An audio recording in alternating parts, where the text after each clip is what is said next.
Welcome, and thank you for joining us this evening for our Family History Month program, A Tour of FamilySearch Labs. I'm Pam Taylor, manager at Harford County Public Library's Joppa branch.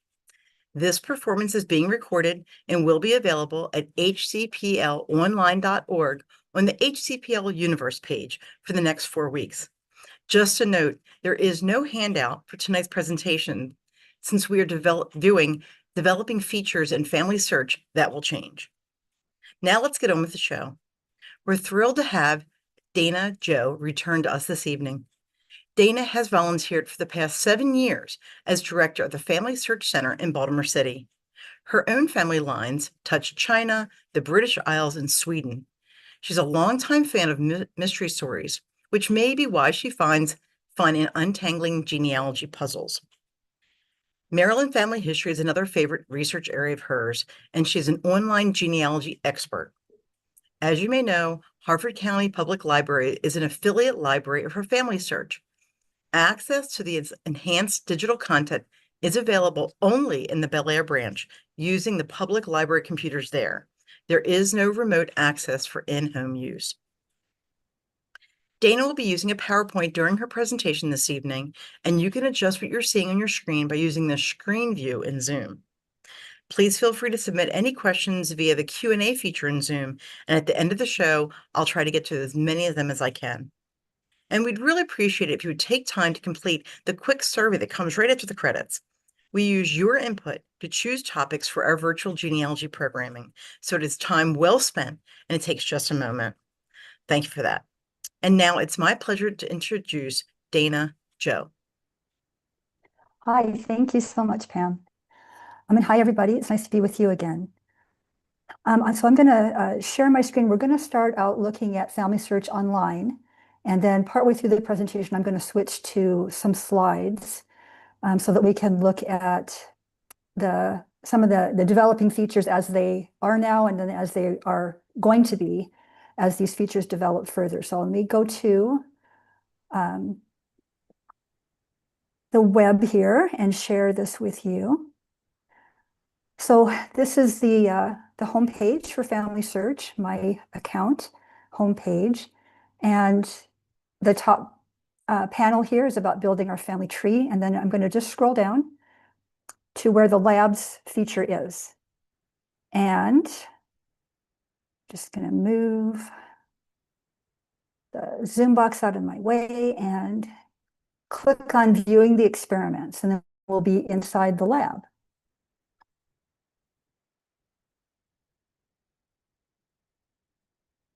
All right, so we've got several available experiments in here, and this little reminder up here is always good that everything in here is experimental and support for it is limited, and your feedback is appreciated. So in the feedback button, you can see it right over here, and it's going to stay there and float around in there all the time. So we've got an English jurisdictions map, AI research assistant, a person changelog, a chatbot, AI enhanced help searches, and then we have 2 experiments that have already been released. One is about an improved merge experience when you find duplicates of profiles in the tree, and the other one is about full text search. And we will be able to take a look at both of those, although they're no longer technically experiments. They're already released in the wild and available to use. At the bottom of the lab, there is the idea box, where if you have an idea that you would like FamilySearch to explore or a way that they can improve things, then you can suggest an idea right here, and they'd be happy to hear it. And then after you've tried the experiment and you want to give feedback again, hit that feedback button, and they'll be real happy to hear from you about that. All right, so let's go first of all to the jurisdictions. So the 1851 map is based on the British Ordnance Survey Map of 1851. And ordnance, that's 2-syllable word, not ordinance, ordnance survey map. And they did several of these over the decades, and they are very detailed maps that are established or that are meant to help establish the names of places and features on the maps, whether they are buildings, villages, topographical features, roads, railways, canals, many other kinds of objects, both natural and man-made.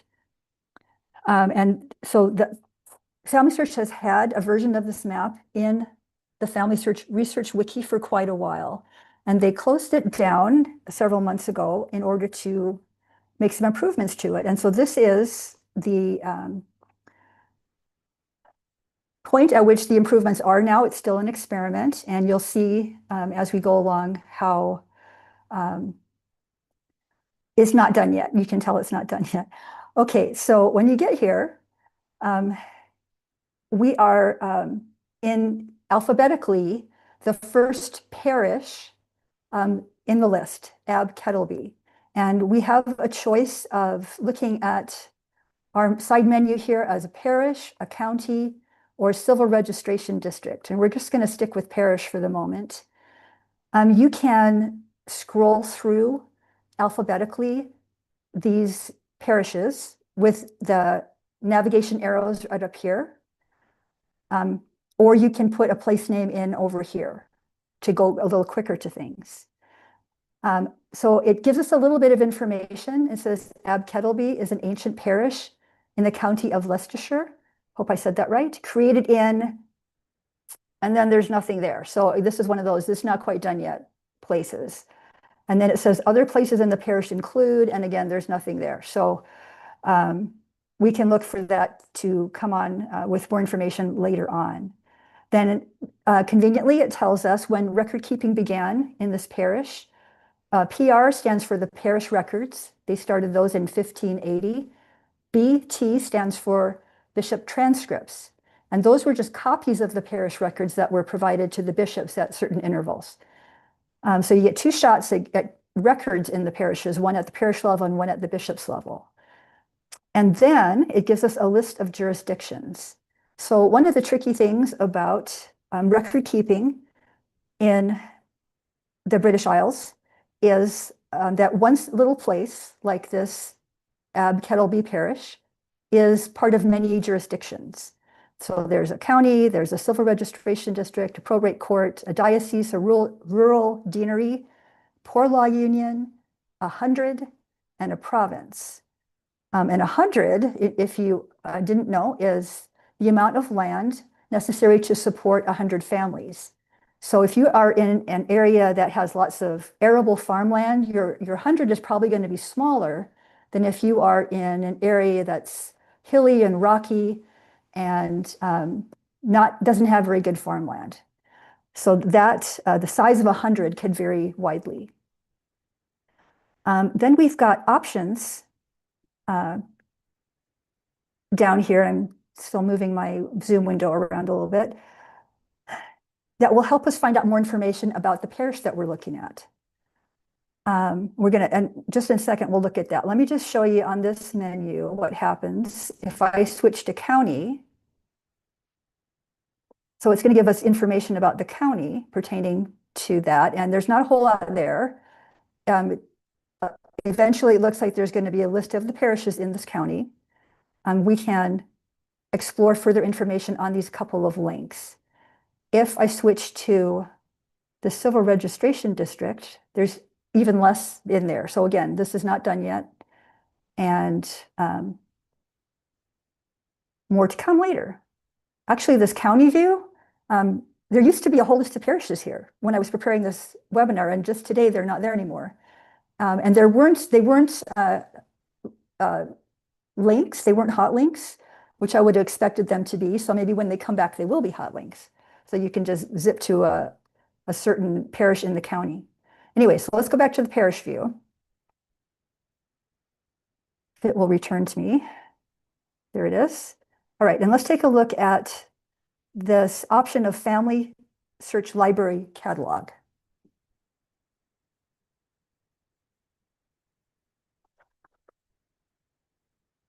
All righty, so this takes us right into the FamilySearch catalog. You can see here we're there in the catalog. And it's put in for us the place name. And we can drop down these little menus and see that there are 2 things under the cemetery category and so forth. And I wanted to show you a couple of things in the church record section, just so you can kind of see what this would lead you to. We're going to look at one of these bishop's transcripts, first of all. And this takes us into the description page for that record. We're still in the catalog. And if we scroll down, we see some notes about this film. So it gives us, it's got baptisms for a number of different time periods, marriages for various time periods, and burials for various time periods. When we come over here to the format area, there's going to be an icon there that tells you whether or not this these records are viewable and how you can see them. So when you have a camera icon, it means the records have been digitized and that they are available online. Unless, like this one, it has that little triangle in the corner. And as you can see, as I'm floating over there, a message came up that said, this item is viewable with additional restrictions. So let me show you what happens if I click on that. There, oh, did you see the images that we didn't quite see that just flashed by? So we can't see them unless we're in a Family Search Center or a Family Search affiliate library like the Harford County Public Library. You can see those images in Harford County Public Library. Okay. So we'll go back to the catalog and we're going to look at a different one where we can see some things. This is some more Bishop's transcripts. And we're going to scroll down, and this one has several different films in it. And we'll just take a look at the first one. Again, here's a camera icon. We can look at it. There's no little triangle, so we should be good to see actual images here. And sure enough, there they are. And we can click on them and open them up and zoom in on them and attempt to read that handwriting. Let me go back to that list again. And I wanted to draw your attention to this film here. So when there is that magnifying or search icon there, that means this film can be searched by name. So if I click on the camera icon, we'll go directly to the images like we just did before. But if I click on the search icon, it takes us to a search page where I can put in a name and search this record by name. Now, this one only actually has 15 records in it, so we probably don't need to do that. We can just scroll through and see the whole list right there. But that gives you an idea of how that works. Okay. So let's go back now to the map. And let's take a look at, oh, it zoomed in for us. If you click there, it will zoom in to the parish. And here we are zoomed right into the parish. So let's take a look and see what the historical record option will show us. All right, so this takes us into a search. So we're now in the search menu, records, and we're searching the historical records, and it's, again, put the place in for us and produced for us 4.7 million plus records. And when you look at the type of record, we see a census for 1881, 1891, 1861. And if you scroll through the 245 pages of these search results, they're pretty much all census records from different years. So we can search through those by name here, and we can add in, if we know the birth information, we can add fields for other information that we might have to help us in our search. Okay, back to the map. And we'll take a look quickly at that last option there to search the Family Search Wiki.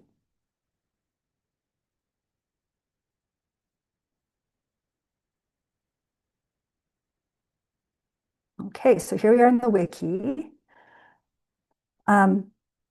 And you can always get to the wiki from anywhere you are in Family Search by hitting the search menu and coming down to the wiki. You can just go directly to the wiki that way. Okay, thank you. Close. It's not closing. Okay.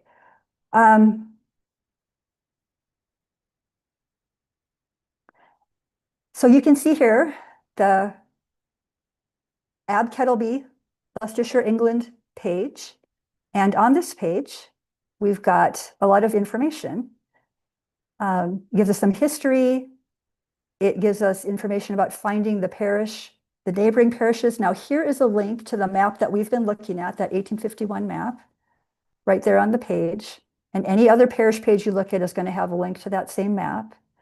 It gives us links to the cemeteries themselves, to the images from those catalogs, and from the catalog that we would have seen in the other catalog search that we just did as well.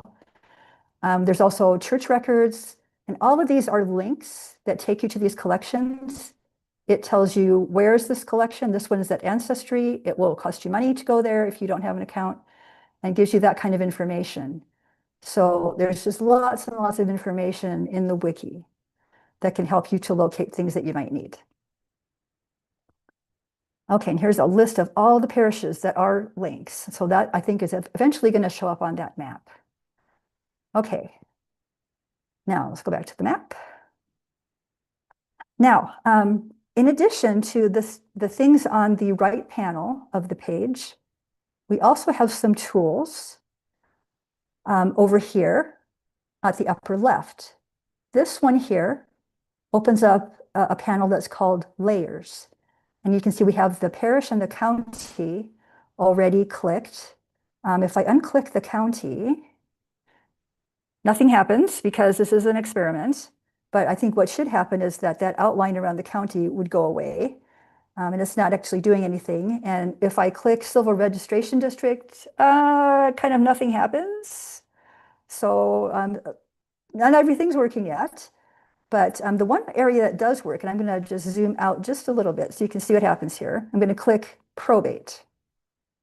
Presto, did you see that little green border that appeared around Ab Kettleby and then some of the neighboring parishes? So this is the probate district that was mentioned over here. And if that would help you to figure out where you might, again, be able to find records or get more information about things that happened to your ancestors in this area. So that's Layers. All right, we also have a tool called Base Map Gallery. And the Base Map Gallery shows you all these different kinds of maps that you can use for your map view. The automatic one is this light gray canvas, and I don't know what that means. But you can see there's many, many choices of types of maps that you can look at here. Lots and lots. If you're a map geek, you'll go in here and never come out again.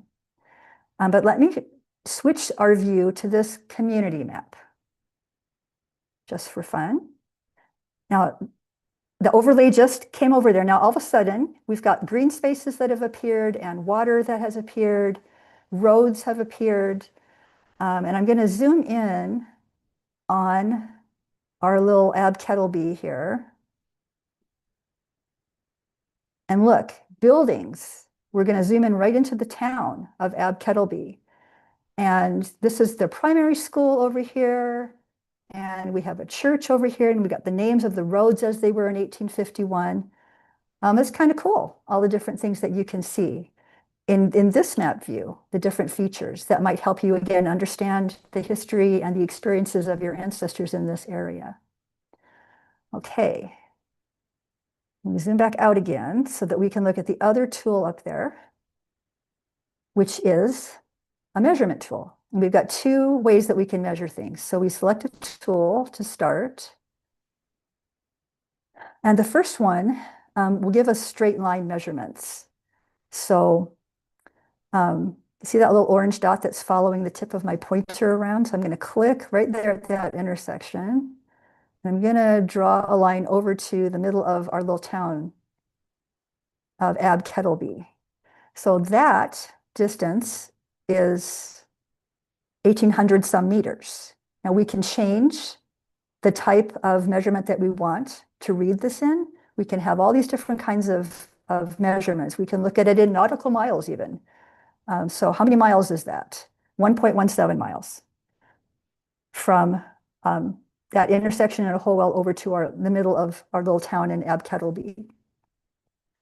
So that's one kind of measurement. I'm going to clear that one and switch to the other one. So this one is going to measure area. And let me just zoom in just a little bit more. So when I start this and point to the border of Abkettle, you see the orange lines that kind of come out from my tip of my pointer there. It's starting to help me trace these boundaries already.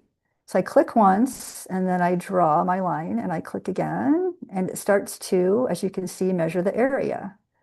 Now I'm not going to be as careful as its guide would have me be and go in and out of all these little cracks and crevices in the county line.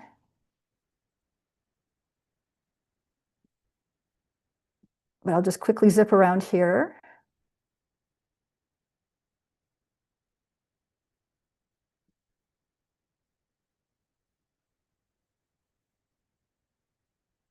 Okay.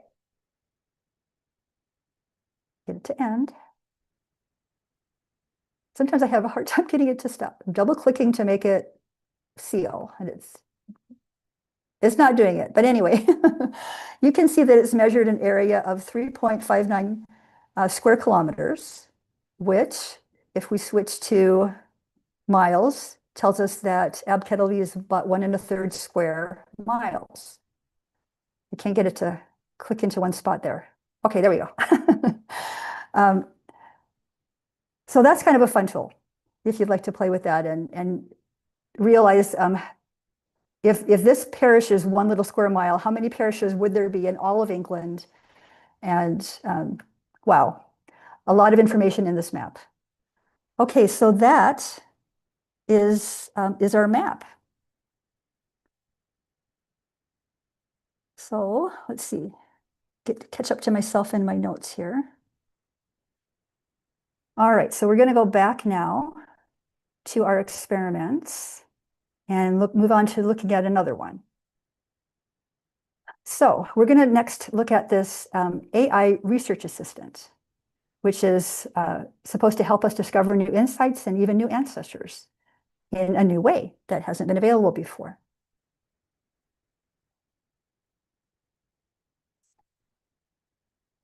Okay. What the AI research assistant searches, what it has access to find us information, is what's already attached to a person's tree in FamilySearch, all of the records available in FamilySearch, the full text search records, which we'll take a look at a little bit later, and those are unindexed records that have been made accessible through AI. And also it can search the web. All right, so I'm going to click try it, and it's going to take us to an introductory page that gives us the opportunity to take a little tour, and it gives us information and frequently asked questions. And you can come back to this page if you'd like to and take the tour and check all of this stuff out. I'm just gonna click start the experiment.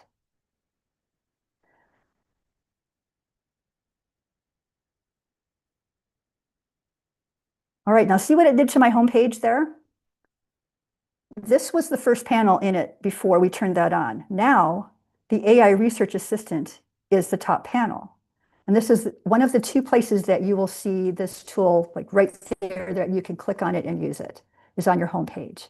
So here, it's showing me a number of different possible people that I could add to my tree. So this one, it says that there's a possible spouse and children of Matilda Andersdottir, who is already in my tree. Now I can drop down this information box and take a closer look at this record. And right away I have a question because it says that this record is for somebody named Matilda Anderson, whose husband is Elof Nilsson, and it's not Matilda Andersdottir. This might not be my person. I can take a closer look by hitting review. And then it's going to take us to Matilda Andersdottir's page, where we see that the AI Research Assistant is already open. And this is where the second place where you're going to see this, where you can click on it and use it. And you'll see when you've turned this experiment on, on people pages, there'll be this banner here where you can take the tutorial again, if you've got to remind yourself how to use it, close it, or in this case, it's already open. So here is that kind of same information that we just reviewed on the home page. And we can see that it's this hint right here. It's this same hint from the Sweden household examination books. And we can view the record, the original record.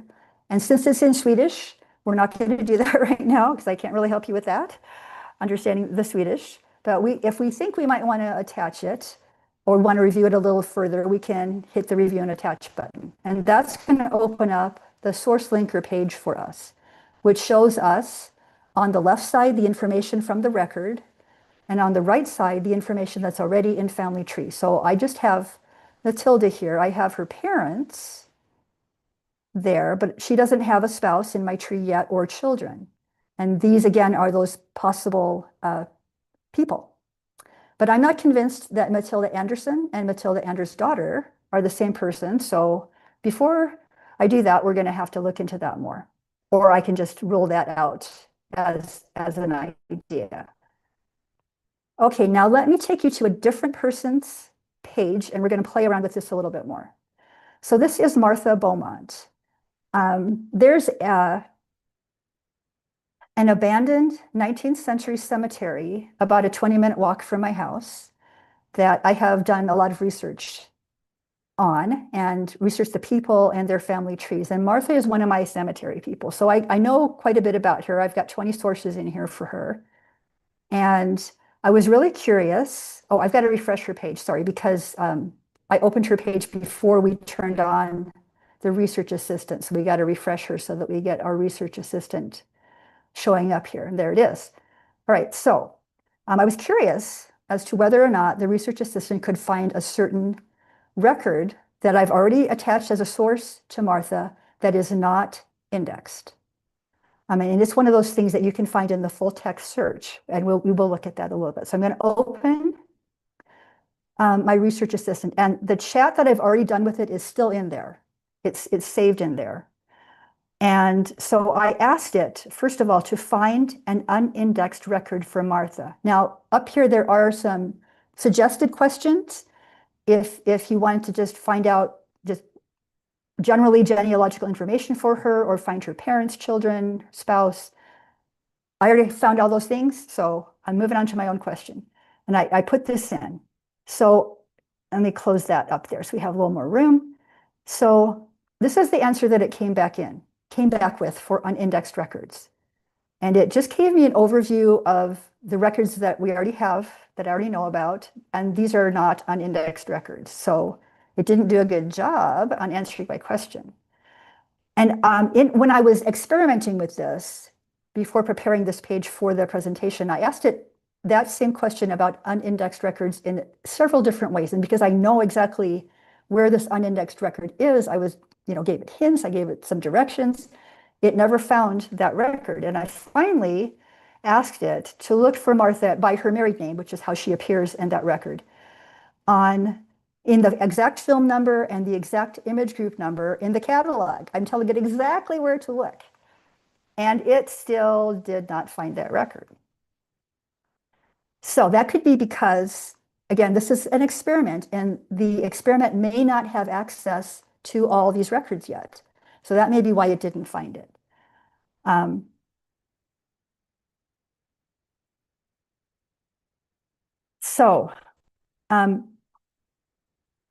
But let's look at the sources that it came up with, that it looked for when it composed this answer. I click on the sources and I get this screen opens up. So it's telling me it's found these 3 new sources. And I see one of them is a 1911 census, and Martha was dead before then, so that's not her. And I did look at these other records, and they are also not her. And then it's given me a couple of full text sources that it's found, and I have looked at both of those. They do have people named Remy in them, but they are not my person. And then it looked through all the records I already have attached to her. And here is the exact record that I'm trying to get it to find, that it can't find it. So that's kind of funny. But again, there may be, because this is an experiment, that's probably why it's not finding it. But I want to show you where you can find the full text record. So this again is a finished experiment. It's already here in the full platform, and it's right here on the search menu. So if I click full text, it will take me to that full text search page. And I'm going to put in Martha's name in quotation marks so that otherwise it's going to find me a ton of results with just Martha and just Remy and also Martha Remy, but I only want it to find Martha and Remy together. And I'm going to tell it where, if I can spell. I can't.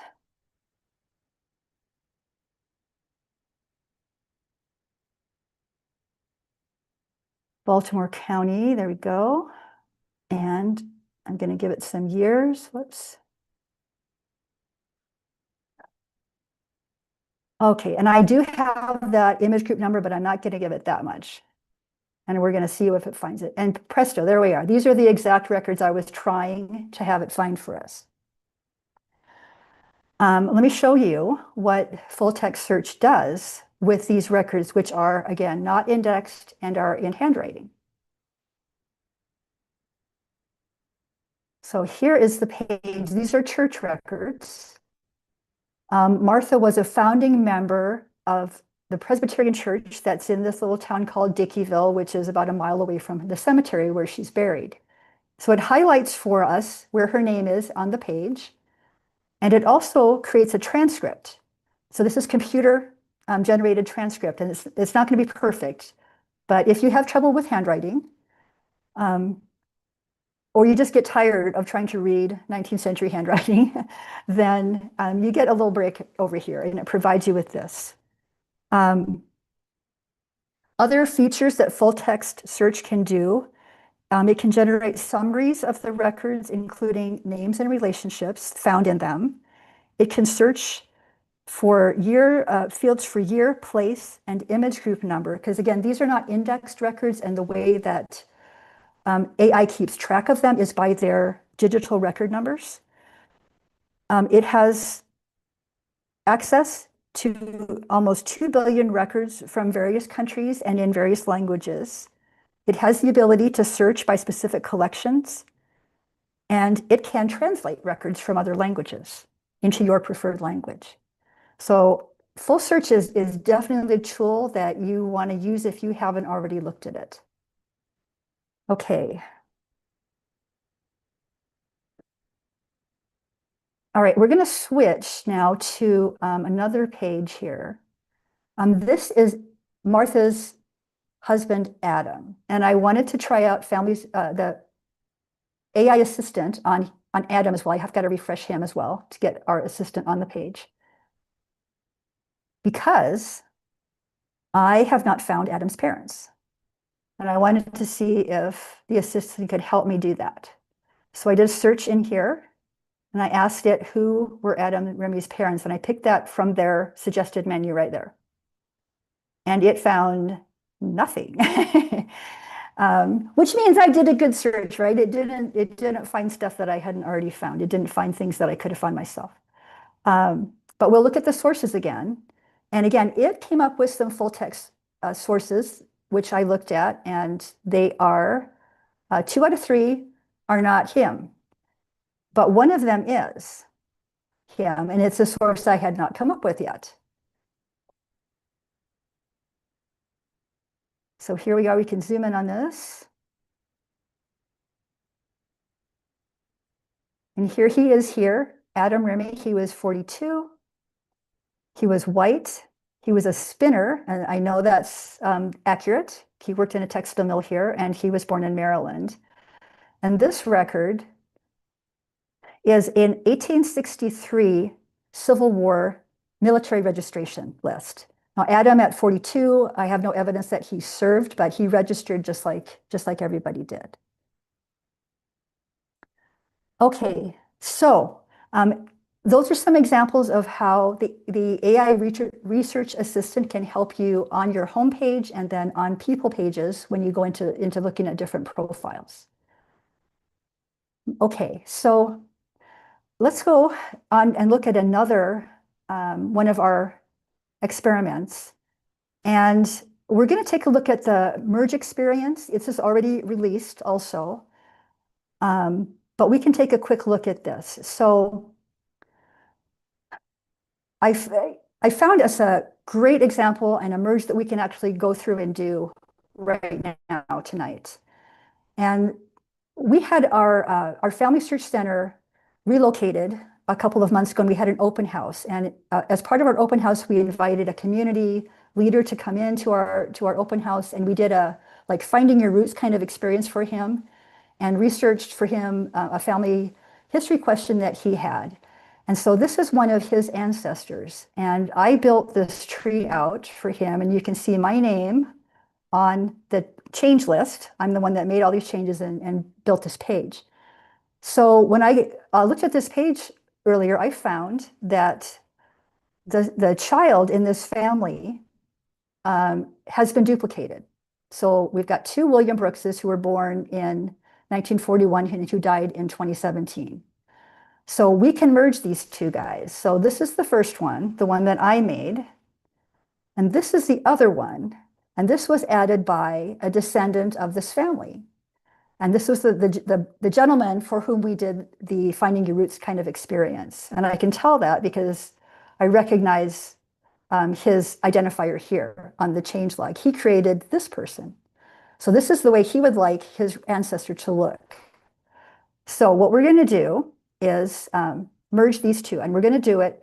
Now, Family Search has not identified this as something that needs to be merged. If it had, we'd have a little suggestion up here that there's a possible duplicate. Family Search, for whatever reason, has not identified this as needing to be duplicated. But I know that or needing to be merged, I'm sorry. But I know that it does, so we're going to do that. I'm going to copy the first William Brooks, the one I made, copy his ID number. And now we're on the second William Brooks's page, and he's going to be the one that we want to keep. We want to keep the one that the descendant in this family created. We're going to merge by ID. I'm going to put in that number that I just copied and continue.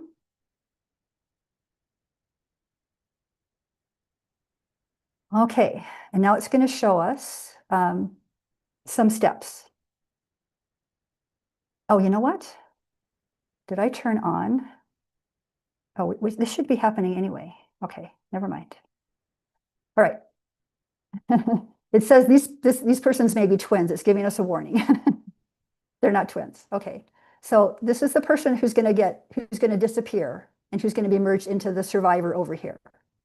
So this first step shows us all of the data that's on both of their pages, and it's showing us that their death dates do not match. Now, I know that the reason for this, they're actually documented both ways. This death date came from a obituary. This death date came from his gravestone, and that's the one that the descendant wants, and that's one we're going to keep. So we have some information on the one I made that's not on the other one, and we have some sources on the guy that I made that are not on the other one. Okay, but these are a match, so we're going to continue.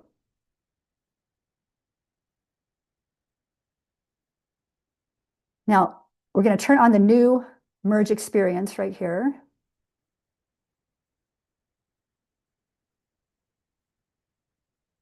Turn on the experiment.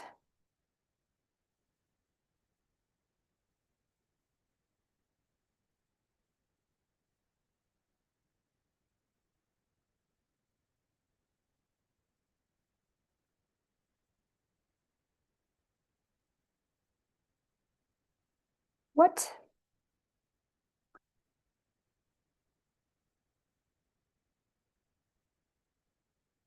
All right, let's go back and start this again.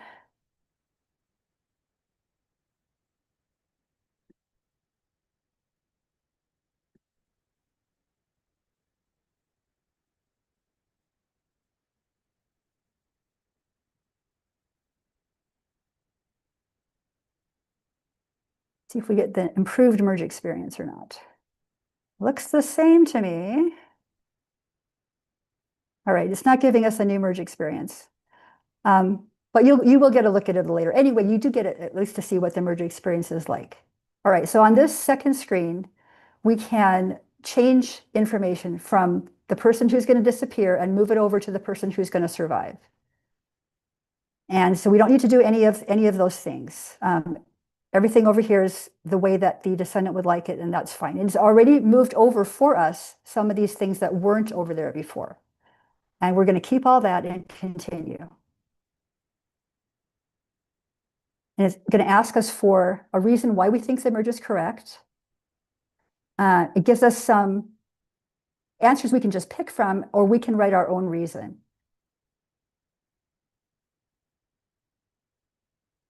So I'm going to pick the first one, that everything matches, and I'm going to finish the merge.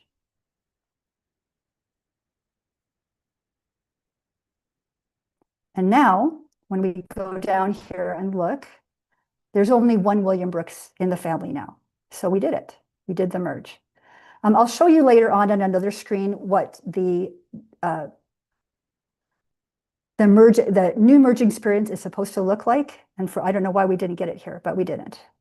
All right, now at this point, we're going to transition to the PowerPoint. So I'm going to stop sharing this and switch over to sharing the PowerPoint. Okay. And here, we're going to start looking at the change person log. Now I've got to start doing this without having my cursor to point at everything with. That's harder for me. So we're looking at that one on the top right corner. Okay, so when you start doing this experiment, it's going to take you to Thomas Alva Edison's page. You might have heard of him. Now we're looking at the change log, the way it appears before the experiment is turned on. And we just saw that on some of our other pages where we looked at that. This is what the improved changelog looks like. So rather than just saying relationship deleted, it tells us, oh, there was actually a merge there. That's why somebody got deleted, because there was a merge. Can move it over there. So that's what that would look like. And you can see at the bottom of that panel, it says show all. So we're gonna take a look at what happens if I click show all. And this is the improved changelog view. And it's those same changes in the same order, and it gives us more information. Now we're going to take a look at a comparison side by side of what the old changelog kind of looked like compared to what the new changelog looks like. So on the left side is the old or current version, and the improved version is on the right side. So in the regular side, it shows you the change as it's already been done. So that is what was the changed information. It doesn't tell you what it was before the change. On the right side, you can see that the previous information is still available. So you can see what it was before and then what it was after the change. Well, that's a lot more helpful. This panel shows us a couple of different changes. So the top one is a source being attached, and looking from the regular to the improved, there's not much difference. They're about the same. The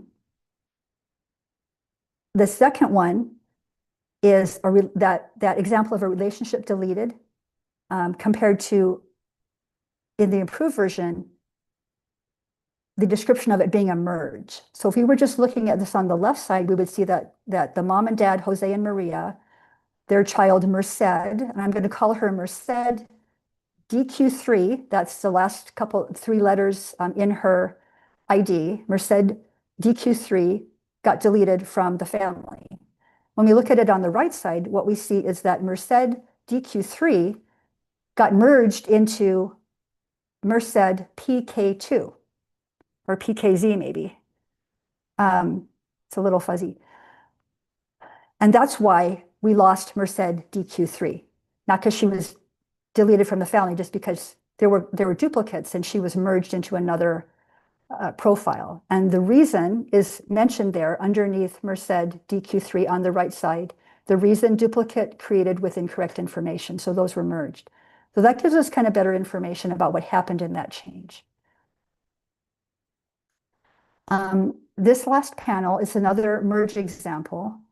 And so in the current version or the regular version, the information that you see as pertaining to the name, dates, year, and gender of a person is as they are recorded when the change is made. So it's what the change has. Again, it doesn't tell you what was there before.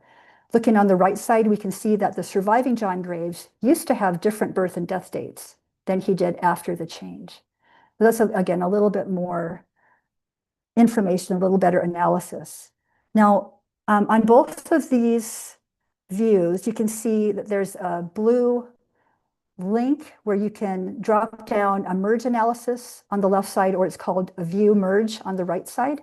If you click that, and we're going to go back to Thomas Edison's page now, it shows you the merge analysis. So this is what we would have seen if we could have gotten that new merge experience to work. Instead of working with the 2 columns that we were working with, we would have had 3. So one shows the person who's going to be deleted on the left.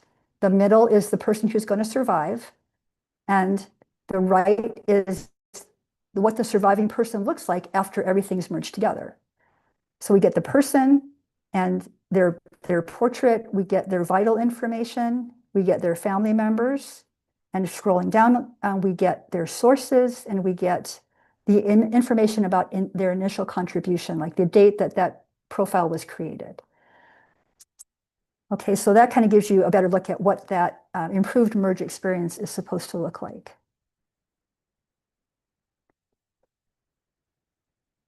Okay.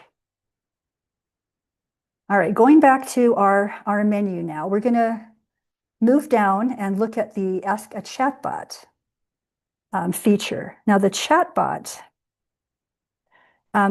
is going to help us find information about family search help resources that are in Family Search. So this is not looking outside Family Search. This is looking at the help resources inside Family Search.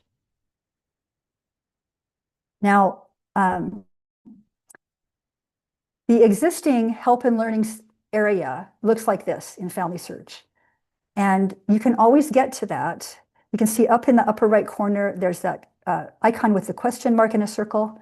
That's the help menu. If you click that, you get this help window that will drop down.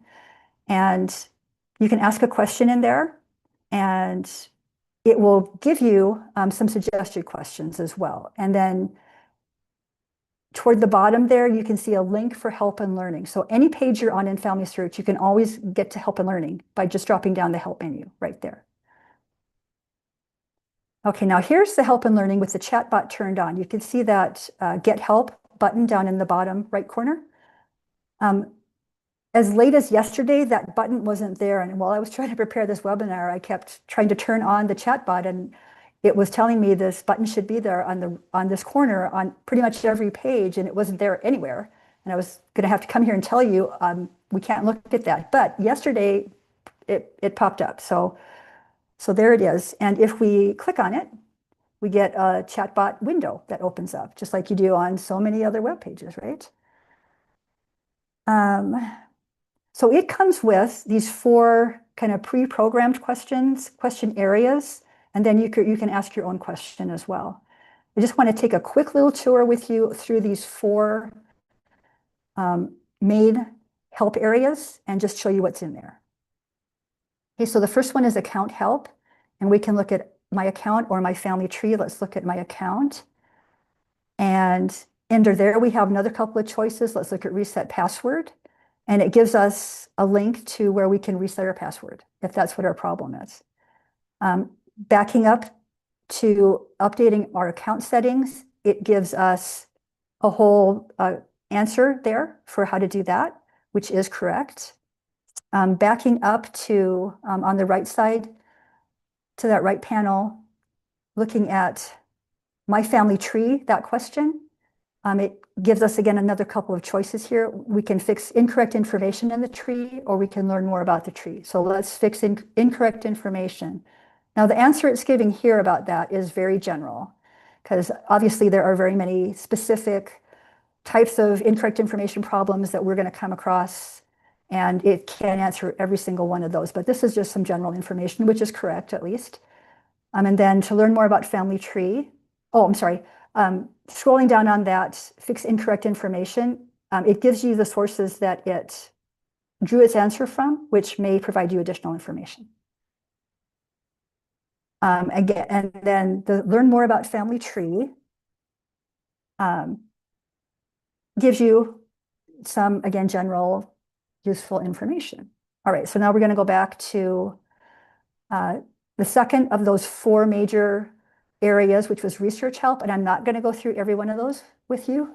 You're welcome. The third area was contact us, and I am going to take a look with you just real quick at looking at United States and Canada help, and it's different for the different parts of the world, and FamilySearch covers everywhere. So we're going to take a look at what happens if you click United States and Canada, and it gives you our information for that and how to contact us.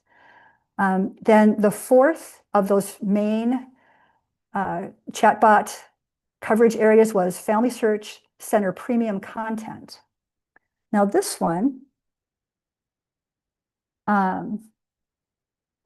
asks us about browsers. So if you're in a FamilySearch Center and you want to access the premium content that's available there on your own device, there's a way to do that. And so it's going to ask you, what kind of browser do you have? Do you have Chrome? And because I have Safari, we're going to say no. Then it's going to ask, do we have Firefox? No. And then it's going to kick you totally to the curb because you don't have Chrome or Firefox. And if you have neither of those, you're completely out of luck and it gives you nothing, which is, I just feel so rude. But let's say that we did click, yes, we have Chrome. FamilySearch likes Chrome the best, just for your information. It gives us information about how to add the extension to our Chrome browser so that we can go into a FamilySearch Center and access all of the FamilySearch Center content on our own device, just like we could on one of their desktop computers in the center. Okay, now let's go back to the main chat, and I wanted to ask it some questions off of the main menu here that aren't part of the main menu and see what it would do for me. So I asked it a question I know the answer to: where do I find birth records for Maryland? And it came up with a good answer. This is good and correct information. I changed the wording. How do I find Maryland birth records? Just slightly, and I actually had better information changing the wording. So that's a little tip I'll give you, is try your question a couple different ways and see what you get. And this gave me the added benefit. It gave me everything it gave in the previous answer, plus this little list of the time periods when records began to be kept in different places. So then I asked it another question that didn't seem to fit into any of these categories that it has listed there. How do I tag a photo in my gallery? So the gallery is the place in FamilySearch where when you upload a photo or a document, or you want to write in a story, or make a voice recording or a sound recording, that's where those get stored. So I asked it, how do I tag a photo in my gallery? And it gave me the appropriate instructions for how to do that. So that was a good answer. Well, I thought, okay, let's try a subjective question, not something that's objective, that it can just quickly find an answer to. So why does genealogy matter, chatbot? And it surprisingly gave me a list of 5 reasons why genealogy matters. I was kind of surprised, actually. And when I scrolled down there, I was a little surprised to see its source for this answer, one of the sources being Rhode Island compiled genealogies. So I took a look at that, and wouldn't you know, it actually, in addition to having information about Rhode Island compiled genealogies, that FamilySearch wiki page did have 5 points about why family history is important. So there you go. The bot did know what it was doing. All right, so now let's go completely off of family history topics and ask it, why do birds sing? And it gave an answer, which kind of makes some sense. It looks like a reasonable answer, but this source that it stuck on there is a FamilySearch blog article about football in Brazil that has nothing to do with birds, doesn't mention birds at all. So this is all made up. So yes, the bot will make things up. So I wanted another test of its honesty, its propensity to make stuff up. So I asked it, list life forms in the Marianas Trench. This time, it honestly said, I don't know, don't have that information. So maybe there's a limit to how much stuff it will make up. All right, so let's ask it one more really existential question. What's the meaning of life, chatbot? And it gave me an answer that, now watch this. When I scroll down a little bit on this answer, look what it starts to say. It starts to talk about the influence of ancestry in our environment and how ancestors play a significant role in our understanding of our lives and the value and wisdom from our ancestors. Do you think that chatbot is lobbying us to love family history? Is it an influencer for family history? Let's go back to the bird question. The second time I asked it the bird question, after I asked it the what's the meaning of life question, it added to the bird answer that singing is a powerful way for birds to connect with each other, like the way humans connect with each other and strengthen bonds through music. I think the chatbot is going to be influencing you towards family history, so just be aware of that. Okay, so that's the chatbot for you.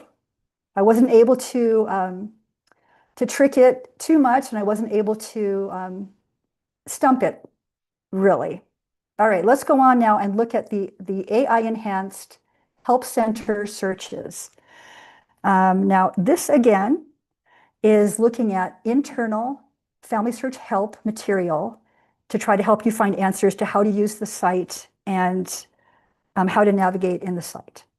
Okay, so once again, this is the help and learning page, which we get to from that help icon at the top of the screen with the question mark. And the content of this help window changes depending on what page you're on. So this help window I opened on the help and learning page, and it gives me prompt questions about help and learning, or I can type my own question in at the top. Just as another example, this is a help window that I opened when I was on a person's profile, and it's giving me different question prompts in there that I might be wanting to ask. It's anticipating what I might be wanting to ask. Here's another one that I opened when I was in the FamilySearch lab experiment room, and it gave me a prompt about that. So just be aware that the content on that screen is going to change depending on what window you're looking at. All right, so when we turn on the AI help search, we'll end up at this page.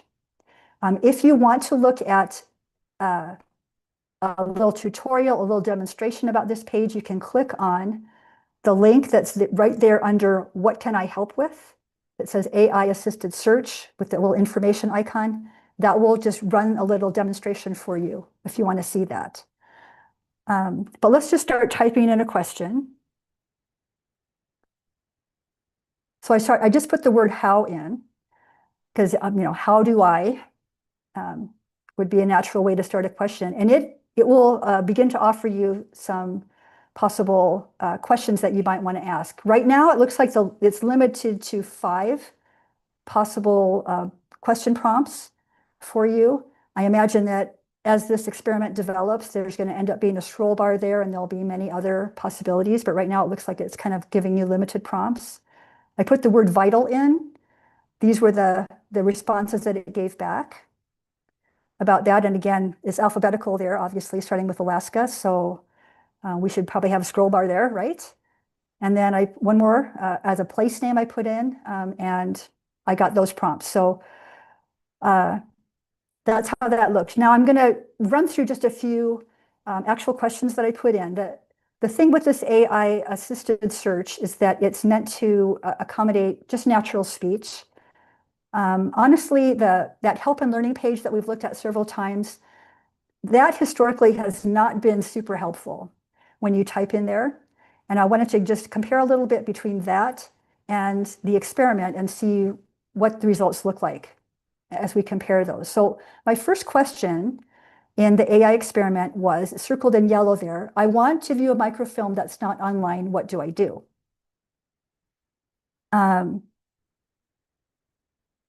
So at the top of the answer, it gives you a summary.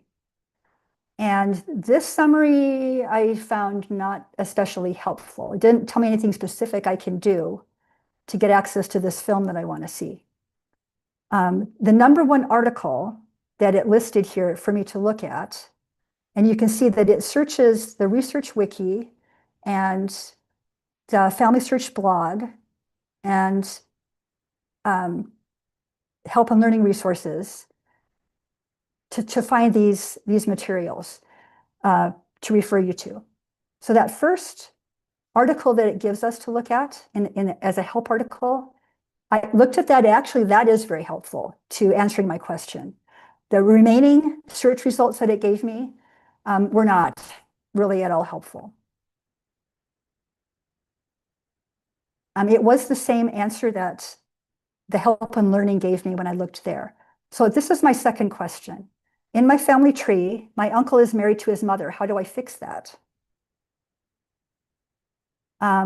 So once again, we have AI generated a summary for us. I'm going to open that whole summary up and show you what it says. And it gives us instructions for fixing that on the website and fixing that on the mobile app. And they're actually pretty good instructions for that. So here are the help article results that it gave us for that. The first one is talking about the MyHeritage site. So that's completely not going to help me. The second one, that one actually might help me to fix errors in my tree. Third one, not so much. The fourth one, that one might help me. The fifth one, not so much, and so on. So it did give me at least 2 articles that were kind of okay looking to be able to deal with this. This is what the help and learning menu gave me when I asked that same question about the mixed up relationship in my tree. The top recommendation that it gave here is going to take us to the tutorials in FamilySearch for how to use the platform, how to put things in the tree, how to search, how to find historical records. And it's not specifying a particular lesson. It's just going to take us to the whole tutorial section. That's probably not going to help me a whole lot. How do I fix errors about living relatives in the family tree? So that's the same as the first helpful choice that the AI assistant found. That's the same answer. And it was the second choice and the other page. So we kind of got about the same results there. The rest of the recommendations from help and learning were very helpful at all. Okay, one last question. I need to know about marriages in Mongolia, AI generated helper. What do I do? So it gave me a summary that gave me some solid information there. And it gave me a source that is a wiki page, a FamilySearch wiki page that contains that and other information about family history in Mongolia. But notice how it didn't list that wiki page in the search results. And if I showed you the rest of the list of things in the search results, the entire first page was things about family history records in Ontario, Canada. So not all that helpful yet. Again, this is an experiment, and we hope to see this getting better. Right now, it's a little better maybe than the old help and learning search was. But I think it's got still a lot of room for improvement. Okay, well, that comes to the end of what I have to show you tonight on all of these things. And so here quickly is for our Baltimore Family Search Center. This is our page, and that's a QR code for our to get to this page and the contact information there. Thank you so much, Dana. That was so much information. We really appreciate it. Somebody commented that since there wasn't a handout, they had to watch the recording several times. And I think that's really the truth with this presentation. You had so much good information. And there's lots of questions. I'm going to try to go through as many as I can. You ready? Okay. Okay. Um, I have not I've not seen many bishop transcripts or parish records that are not available at family search centers. How or why are they viewable if not in an actual family search center? I do not know that answer right offhand. I would refer you to the Family Search Research Wiki and look up Bishop's transcripts in there, and it's going to tell you everything that it knows about that, and I bet you it will give you that answer. That's fair. You can't know all the information, but we Yeah. appreciate the lead. Next question. How are records determined if they can be viewed at home versus affiliate library versus affiliate center? So the determination for that is made by the record owner. Family Search does not own most of the records that it has available. They continue to be owned by the church entity, the government entity, the historical archive, whatever it is that actually owns that record. And they get to say how the records are displayed and what access is provided for them. So it's up to that record owner. Very good. Next question. Was there an app, I guess, experiment under testing that you really liked that was never released and ultimately pulled down? I don't know of one. I don't know of one. They're all good. And there's another one here that said, let me see, which of these apps are you most excited to see move out of beta? The full text search, definitely the full text search. Because again, I didn't mention this before, but so Family Search has like 300 some archival teams around the world digitizing records every day.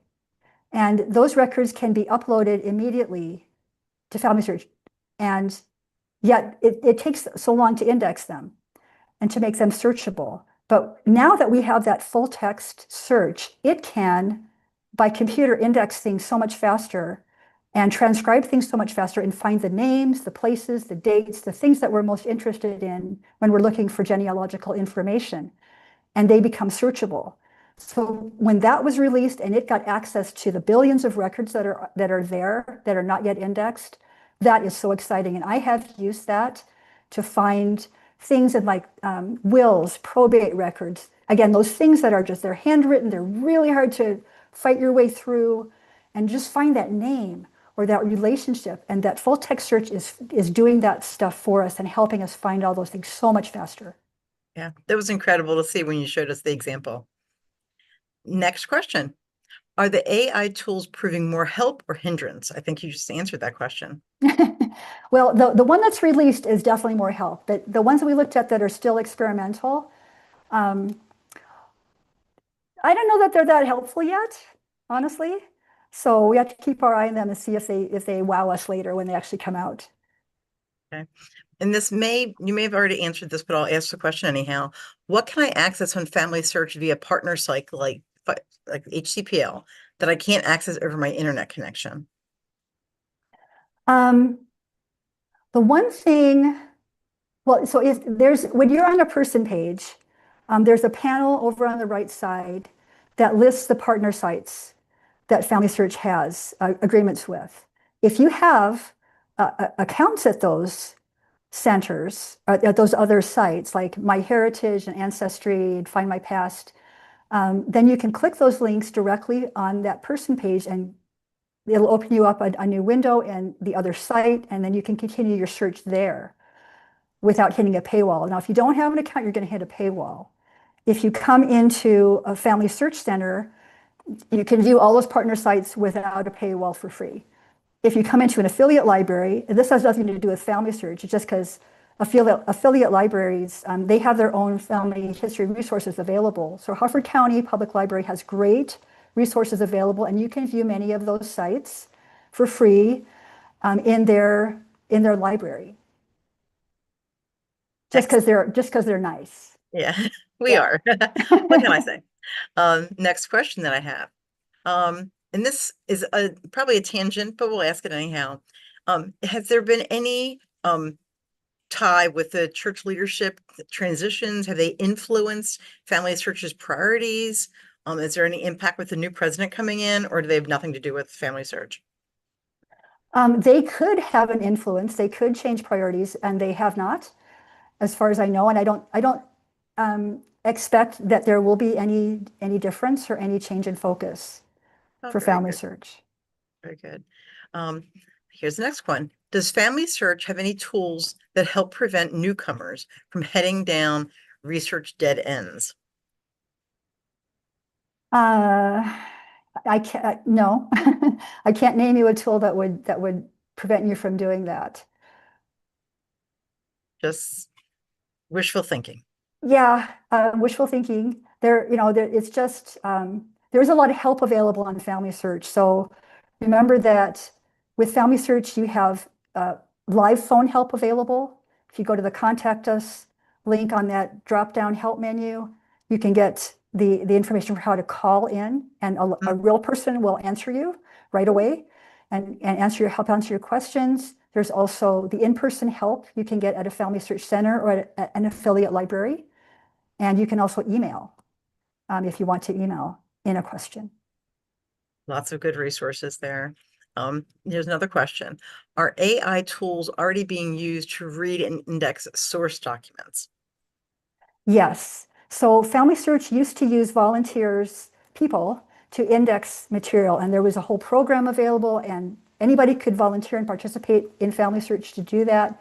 And you'd go in and it would give you a record, and there'd be a little form to fill out with what information was requested to be indexed out of those records, and you'd fill that in and submit it.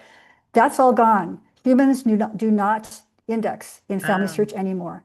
It's all being done by AI. What humans do, and anybody can participate in this on the Get Involved menu in Family Search, is we're correcting that computer indexing. hmm, So there's several different ways that you can do name verification, for example. And so it will present you with the actual image of the record, what the computer has indexed it as, and then if it needs correcting, you have the opportunity to correct it. that's very interesting. So the human touch is always needed there somehow. Yep. Here's another question. AI was really the topic here.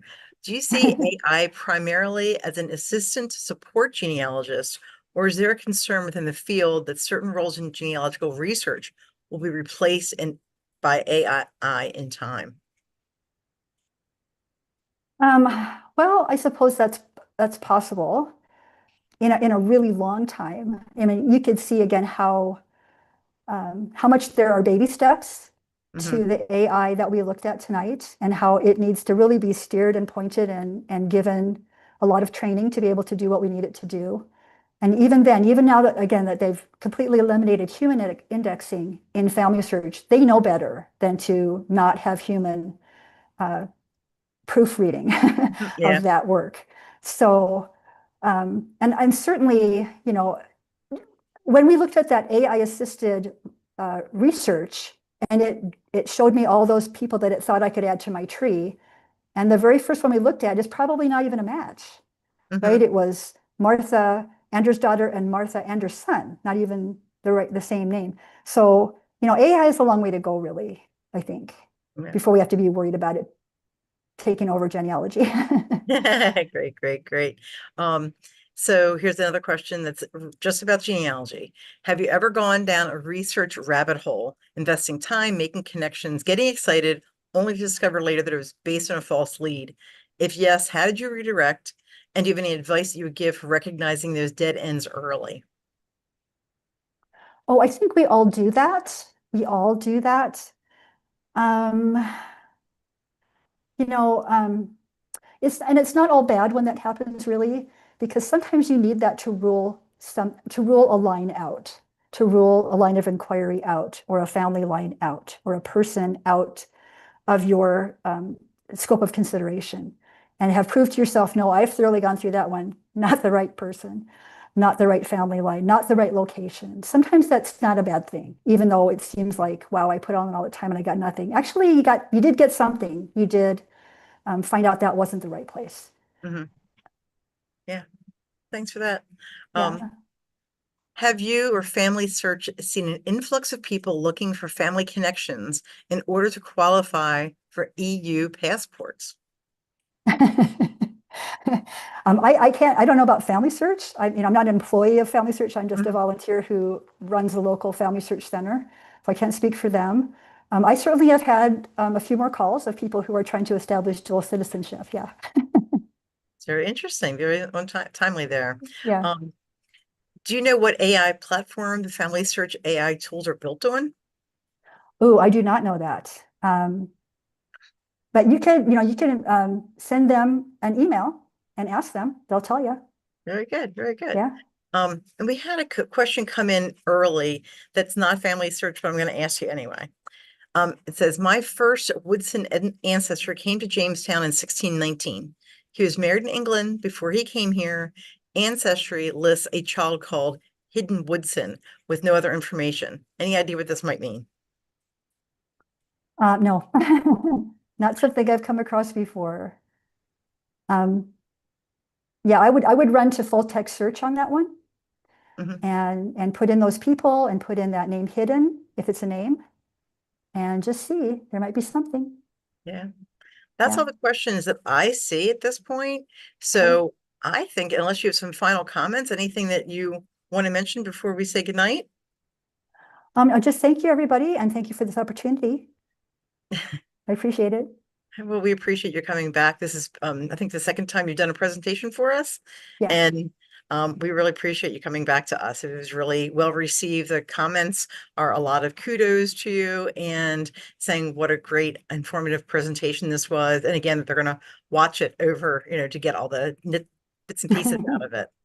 So, Well, so I do thanks want to everybody. say, yeah, thank you so much. Thank you again, everyone, for joining us tonight. And as a reminder, all three of our Family History Month presentations were recorded and will be available along with the handouts, except for tonight, of course, at hcplonline.org on the HCPL Universe page for the next 4 weeks. Now, this includes Jeanette Shaliga's They All Resided in the Same Area, Creating a Locality Guide, and Lisa Liston's presentation of Putting a Face to a Name, Finding Old Family Photos. Also, mark your calendars for Genealogy Week 2026. It begins Monday, January 26th. And as always, registration is available on our website at sorry about that, hcplonline.org. We really hope to see you at those as well. So don't forget to complete that quick survey after the credits. We really do use your input to choose topics like this one tonight for our virtual genealogy program. So we really appreciate your time. Have a great rest of your week. Thanks so much.